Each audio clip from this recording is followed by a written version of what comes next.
Gobierno holandês e premier Rutte em particular tabou de forte ataque da imprensa holandês para a forma slap e restringir que está actuando em caso de desastre aéreo com o avião de Malaysian Airlines.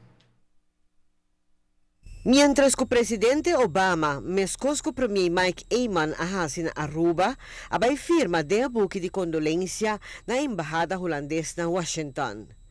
Bloomberg Business Week a expressa e nosta quote. Porta e Holanda horrifica, mister definir de novo su laço econômico com Rússia. E artículo ta sig explica que Holanda ta nação de comerciante e que generalmente essa que não talaga espaço para política intervenir em negócio.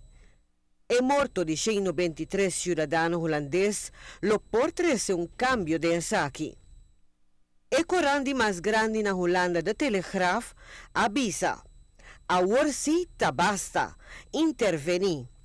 E 40 boga para intervenção de NATO contra 10 separatistas na Ucrânia, sospechado de a tumba e avião e a hortas trobando para a culpa na vida por regressar ao país. Den NRC Handelsblad nanta ilustra quanto viagem estava tendo no passado entre Holanda e Rússia, tanto do comércio holandês como do comerciante e hasta casa real. Nada hasta qualificar que Holanda está bailando com Vladimir Putin, e ditador russo. E 40 sigibisa que Holanda ainda está em choque.